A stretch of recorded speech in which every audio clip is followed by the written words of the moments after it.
Now today I would like to take you on a journey into a brave new world, into the possibility that civilization could hold out somewhere and indeed could become something even greater than we have achieved this time round. And that is the world of embryo selection. And by the end of this video, I hope it will be clear to you that there is a very realistic possibility that civilization could hold out somewhere with a massively increased level of cognitive ability compared to what is happening today.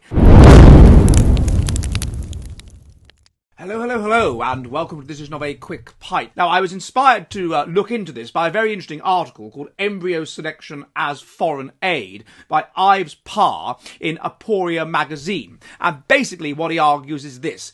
National differences in cognitive ability are very real. They correlate with economic differences, national economic differences, at about 0.82.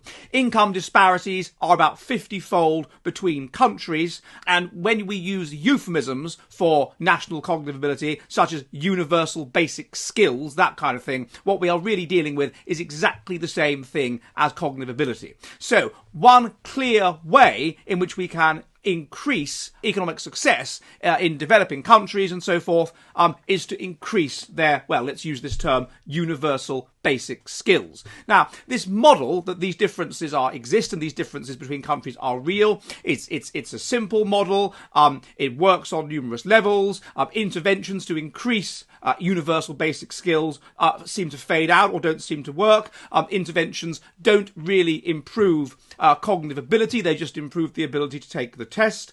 When countries become that are developing suddenly become incredibly wealthy due to oil or whatever, their national cognitive abilities do not increase. National cognitive ability seems to be the motor of growth rather than something which is increased by growth, and we know that cognitive ability is extremely strongly genetic. So what we have then is a very parsimonious argument that there are individual differences in cognitive ability, there are differences according to groups of people in cognitive ability, and that these are strongly genetic in nature, clearly at the individual level, and probably therefore at other levels as well. Now, what this means is potentially by interfering with genes, and this is what is argued in the article, by interfering with the genetics, we can substantially increase cognitive ability. We can make people, to use normal parlance, much more intelligent, and this of course will have very significant economic consequences. It will mean that there will be more creativity, there will be more innovation, there will be a greater production of goods,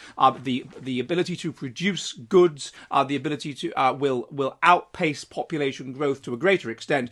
People will be much richer, people's standards of living will be higher, and although there may be negative consequences to this, in that purely economic way, it will work. Now, if we look at what's going on with embryo selection at the moment, we are at the cutting edge of the new technology in this, according to the article.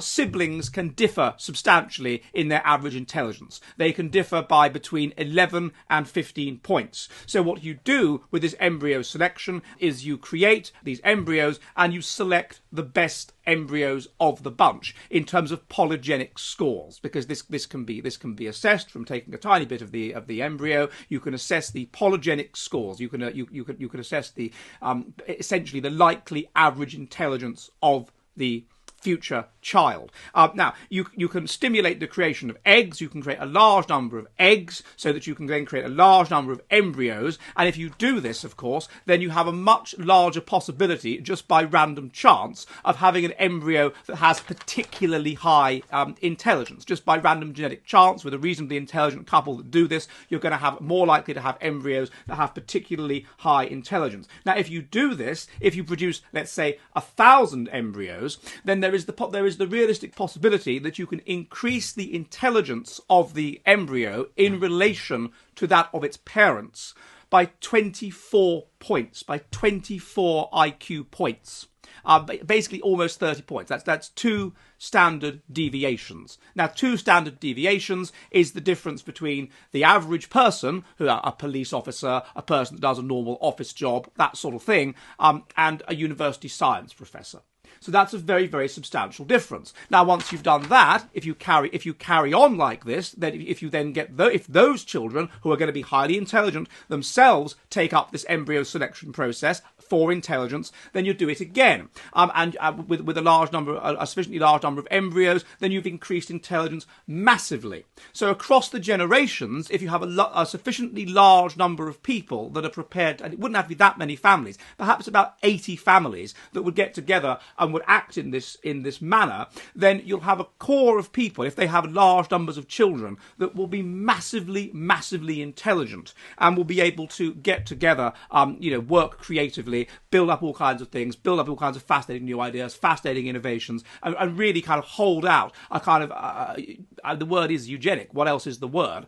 Neo-Byzantium, in which society becomes more and more intelligent. Now, as that happens, of course, society will advance, society will get better, more and more people will take up the technology. The technology, hopefully, as people become more intelligent, will get better and will be more and more and more sustainable. And economically, anyway, I can't comment on what it would do to other areas of life. Some people may say that this has a kind of ick factor. There may be a religious negative reaction to it. There may be the view that it is interfering with extremely complicated things that we should not interfere with. There may be the view that this is ungodly. There may be all kinds of negative views of this. But in terms of what would be done economically, it would, of course, be likely to make life considerably better.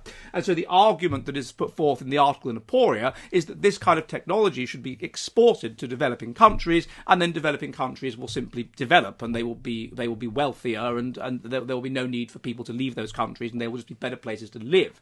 And that's an interesting idea in itself. But I think what is particularly fascinating about this is the possibility that it wouldn't take that many families to take up this possibility and to have large numbers of children, to create a subculture within the society of extraordinarily intelligent people that were moving closer and closer across a number of generations to perhaps the maximum possible intelligence that is possible for humanity. And we are on the cusp of this technology now. It's happening. There are people doing this. I've interviewed on my channel couples who are doing this. So there are some fascinating possibilities for the future, folks. Now, if you've been following events at the Jolly Heretic Public House, you may have noticed that things have been changing in the nature and the quality of the videos, and that's because certain things have been changing behind the scenes. Certain interesting people have been becoming interested in what's going on, and so yeah, there's change afoot. And in that regard, we have some very exciting events coming up. Now, we already had a very exciting event in London in October, and there was 90 people that turned up from all walks of life. We had fantastic fun. They learned about life behind the scenes at the Jolly Heretic Public House and what's going on and what's changing. And I got to meet people and chat with people and have a beer and talk about the Neo-Byzantium, the idea that we are going to be the holdouts of civilization, are going to find a way to keep civilization going and keep something preserved against all the chaos. And so that went very, very well. And so we thought, what about people that live in the north of the country? What about people that live in the north of the country? And so in that regard, I'm very pleased to announce that there's going to be another in-person event. And this is going to be in Liverpool on the 16th of December. And that will be for those that, of course, missed out on the London event. And again, it will be a chance to look behind the scenes of the Jolly Heretic, to find out what's going on, to meet like-minded, naughty, heretical people, and of course to learn about the Neo-Byzantium that we're trying to build. And then the night before that, there will be another exciting event, and that will be in London.